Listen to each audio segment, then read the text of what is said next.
Leo tupike mishikaki bila mkaa. Nishati safi vipi? Kila kitu kinawezekana, na kama unabisha jiulize umewezaje kuishi bila ex wako. Na una glow sana tu na kuimba kabisa.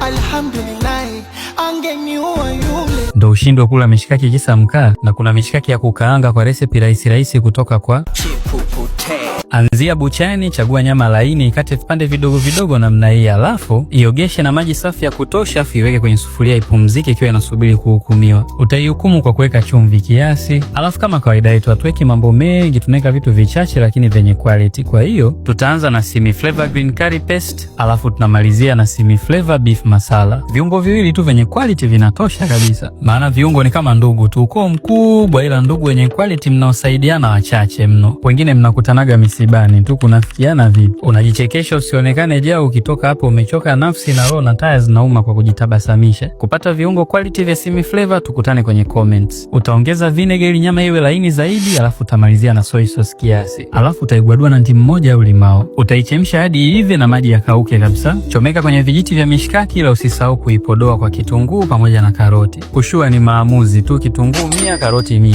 Sasa kwa nini ule mishikaki ina sura kama nyampala alokosa matumaini? Hacheki mpaka asikie msamaha wa rais. Ikaange mishikaki yako na upididi hadi ive pande zote, alafu itoe ichuje upididi. Enjoy na upendacho na uwapendao. Sisi tunapenda ugali na tunaowapenda wamefunga. Kwa hiyo hii yote tunakula peke yetu na kipilipili cha ukwaju pembeni. Tushakubaliana kila kitu kinawezekana, na kesho tutaona jinsi ya kupika keki bila kuwa na oven.